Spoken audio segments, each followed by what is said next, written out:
pour faire un bilan provisoire ou partiel, en tout cas de cette semaine de campagne, en tirer les leçons et dégager quelques perspectives. Tout d'abord, je me réjouis que l'état de droit fonctionne au Sénégal, que notre démocratie reste toujours forte. Malgré ce que nous avons connu, tout est en train, à mon avis, de rentrer dans l'ordre démocratique, pour ainsi dire, et que le Sénégal pourra voter le 24 mars 2024. Les Sénégalais tiennent à voter pour le président de la République. Et donc je me réjouis que des compatriotes aient pu user de leurs droits de citoyens dans une République pour porter le recours auprès de la Cour suprême. La justice s'est prononcée.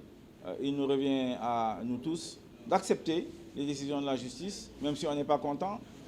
Plusieurs fois, j'ai eu, moi, auprès du Conseil constitutionnel, des recours qui n'ont pas été acceptés. Et donc c'est ça le sens de l'état de droit. Cela, je m'en réjouis, et évidemment, je me réjouis que Diomaye, j'ai commencé ma campagne à Fatick, à Ziguinchor, j'y étais lorsque Ousmane Sonko a été libéré. Diomaye et Sonko sont libérés. C'est une vieille demande, une vieille revendication que nous avons toujours fait. Je suis allé à Touba, je l'ai dit, je suis allé à Tivaouane, et je pense que pour la paix, la stabilité dans ce pays, pour ramener la politique à ce qu'elle doit être, un débat d'idées, un débat de projets, un débat de programme, mais pas des insultes, pas des bassesses. Je ne crois pas que ce soit ça le sens de la politique.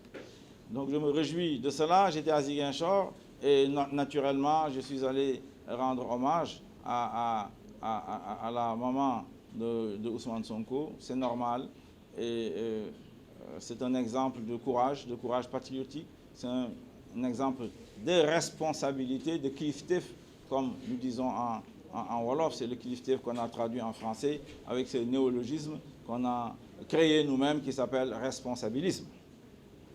Et donc, j'ai été dans le sud du Sénégal, j'ai parcouru ce que pour moi, les régions qui devraient constituer des pôles régionaux de développement, autour de Kaolack, de Tambacounda et de la Casamance, pour y rappeler que c'est de cette façon qu'on doit réorganiser le territoire sénégalais pour pouvoir relever le niveau du développement économique, social et environnemental. Les pôles régionaux sont importants dans nos dispositifs. Un pôle régional, une université, un pôle régional, un CHU, un pôle régional, un aéroport de classe régionale au moins, un pôle régional, une politique d'urbanisation attractive pour l'habitat rural, ce qui fait qu'effectivement, dans ces pôles peuvent être attractifs, attirer les jeunes diplômés, les jeunes talentueux pour pouvoir qu'ils acceptent de venir s'établir dans ces pôles régionaux de développement. C'est ainsi uniquement qu'on pourra laisser Dakar souffler, qui aujourd'hui regroupe, ou en tout cas s'établit dans son économie à plus de 80% du PIB. Et donc, voilà ce que nous avons observé. Il y a beaucoup de chômage, les jeunes sont où? Dans les Jakarta ou les commerces. Je leur ai rappelé l'importance de ramener des usines. Usines textiles dans le Kolda. Ziguinchor avait un domaine industriel qui se meurt. Ziguinchor n'a pas d'aéroport international. Il faut aller au Cap Skirring. La route RN4 ne marche toujours pas. Voilà des choses, à mon avis, qui seront évitées dans les pôles régionaux de développement. La Casamance, c'est la paix. La Casamance, c'est la sécurité. Je m'y engage.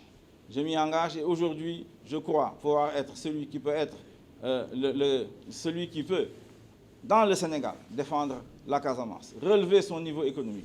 Parce que je suis de là-bas.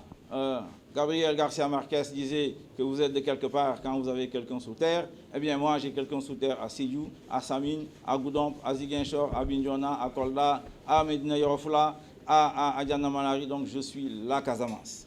C'est ce que je suis, la Casamance. Et donc, je suis celui qui peut aujourd'hui, parmi ces candidats, porter l'espoir des populations qui y vivent. Et je leur tends la main, je leur ai expliqué ce que je veux faire.